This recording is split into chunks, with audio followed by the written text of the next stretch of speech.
الحمدللہ رب العالمین والصلاة والسلام علی سید المرسلین اما بعد فاعوذ باللہ من الشیطان الرجیم بسم اللہ الرحمن الرحیم۔ خواتین و حضرات، ہمارے بہت سارے ساتھی یہ سوال کرتے ہیں کہ ہمیں بائبل مقدس پڑھنی ہے، ہمیں عیسائیت کا مطالعہ کرنا ہے۔ تو یاد رکھیں، عیسائیت کا مطالعہ کرنے کے لیے جو ہمارے مسلمان ساتھی کوشش کرتے ہیں تو آپ کو سب سے پہلے ایک بائبل لینی چاہیے، بائبل مقدس آپ کے پاس ہونی چاہیے۔ اب جس طرح قرآن مجید ہمارے نزدیک وحی کی کتاب ہے، ایک الہامی کتاب ہے، اسی طرح عیسائیت کے نزدیک جو وحی پر مبنی کتاب ہے یا ایک الہامی کتاب ہے یا ان کا مقدس صحیفہ ہے وہ بائبل ہے۔ بائبل ایک کتاب کا نام نہیں ہے بلکہ کتابوں کا مجموعہ جو ہے وہ بائبل مقدس ہے۔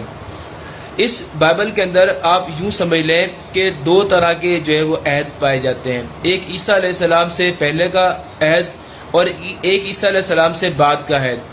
عیسیٰ علیہ السلام سے جو پہلے کا عہد تھا اسے عہد نامہ عتیق کہا جاتا ہے، اور جو عیسیٰ علیہ السلام کے بعد جو کتابیں لکھی گئیں اسے عہد نامہ جدید کہا جاتا ہے۔ عیسیٰ علیہ السلام سے جو پہلے کی کتابیں لکھی گئیں جو عہد نامہ عتیق کے نام سے، عہد نامہ قدیم کے نام سے ہے، تو اس کے اندر جو کتابیں لکھی گئیں وہ پیدائش کی کتاب سے لے کر ملاکی کی کتاب تک وہ کتابیں لکھی گئی ہیں۔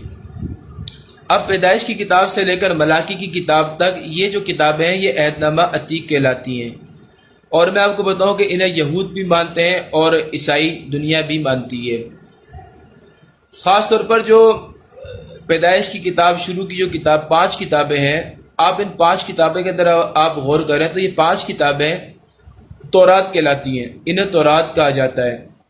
اور اس کے بعد پھر باقی کتابیں زبور کی کتاب ہے، غزل الغزلات ہے، ملاکی کی کتاب ہے۔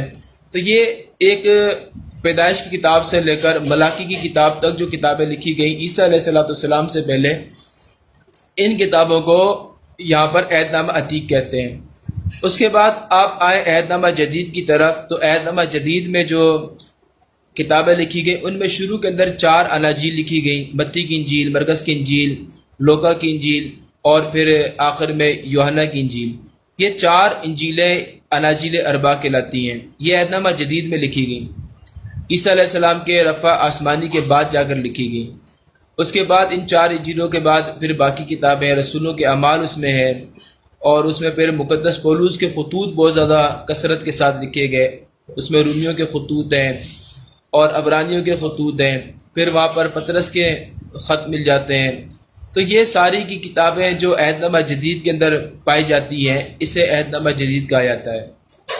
میں نے آپ کو شروع میں بتایا کہ عیسیٰ علیہ السلام سے پہلے جو کتابیں لکھی گئیں وہ پیدائش سے ملاکی کی کتاب تک جو کتابیں ہیں انہیں عہد نامہ عتیق کہتے ہیں، اور جو عیسیٰ علیہ السلام کے بعد کتابیں لکھی گئیں انہیں اناجیل اربع بھی اس میں ہے، تو اسے عہد نامہ جدید کہا جاتا ہے۔ پاکستان کے اندر، پاک و ہند کے اندر عیسائی دنیا سے ہمارا جو مکالمہ ہوتا ہے، جو ہمارا مخاطب عیسائی کمیونٹی ہے یا عیسائی پوادران ہیں، عیسائی پادری حضرات ہیں، تو یہ جو عہد نامہ جدید کا مطالعہ کرتے ہیں تو سب سے پہلے ہمیں یہ سمجھنا چاہیے کہ عہد نامہ جدید میں تھیالوجی یا علم الکلام یا علم الہیات کیا بیان کیا گیا ہے۔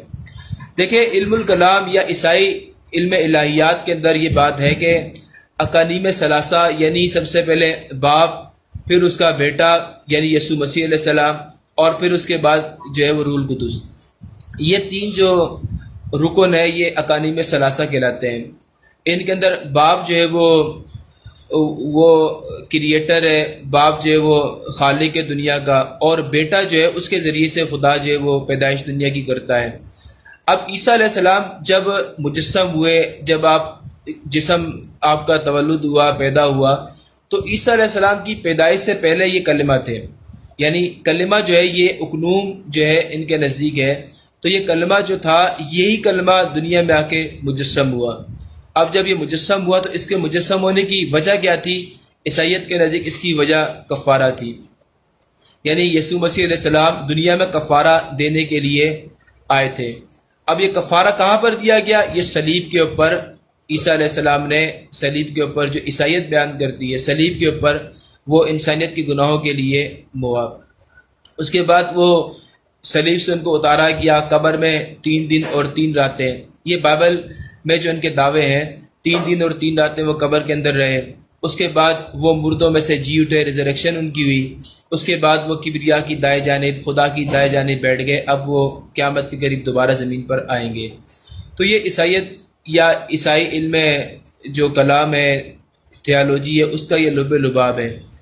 تو دنیا کے کفارے کے لیے، انسانیت کے کفارے کے لیے خدا نے اپنے بیٹے کو زمین پر بھیجا تاکہ وہ دنیا کے گناہوں کو اپنے کندھوں پر لاد کر جو صلیب کے اوپر موئے۔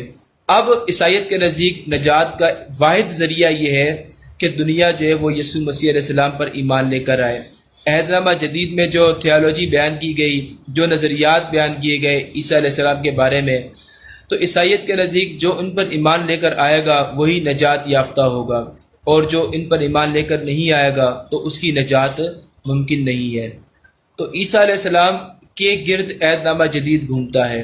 عہد نامہ عتیق کے اندر یاوہ خدا یا اللہ جو ہے اس کا ایک واضح کردار نظر آتا ہے، یا پھر انبیاء کرام علیہ السلام خدا کی تعلیم لے کر آتے ہوئے نظر آتے ہیں۔ اور عہد نامہ جدید کے اندر انبیاء کا ذکر نہیں ہے، عیسیٰ علیہ السلام کو بطور نبی کے نہیں بلکہ بطور خدا کے بیٹے کے جو ہے وہ ظاہر کیا گیا ہے۔ اور خدا کا بیٹا بھی کس طرح کا کہ جو مردوں کو زندہ کر رہا ہے اور جو انسانیت کا کفارہ دینے کے لیے آتا ہے۔ پھر صرف صلیب نہیں دی گئی بلکہ صلیب کے ساتھ ایک باقاعدہ ایک نظریات کو بیان کیا گیا کہ وہ صلیب پر بہتے خون سے ہماری نجات ہو گئی۔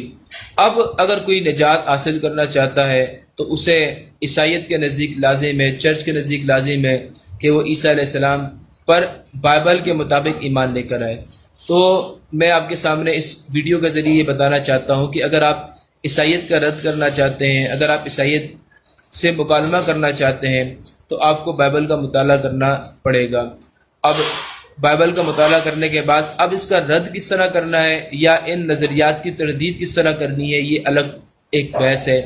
فیس بک کے اوپر ہمارے بہت سارے ساتھی اس بارے میں کام کر رہے ہیں۔ عارف محمد صاحب بہت خوبصورت لکھ رہے ہیں، ظفر اقبال صاحب نے بہت عمدہ کام لکھا ہے، خاص طور پر ہمارے غازی عبداللہ صاحب نوجوان خون ہیں، بڑا اچھا کام کر رہے ہیں، قاضی سعید صاحب اچھا کام کر رہے ہیں، ہمارے عثمان احمد صاحب ہیں، بہت خوبصورت لکھتے ہیں یہ۔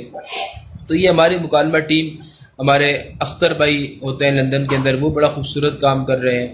تو یہ مکالمہ ٹیم جو ہے یہ ان کی آپ پوسٹوں کا مطالعہ کریں فیس بک کے اوپر، تو انشاءاللہ آپ کو عیسائیت سے مکالمہ کرنے کا انداز سمجھ میں آئے گا۔ وآخر دعوانا ان الحمدللہ رب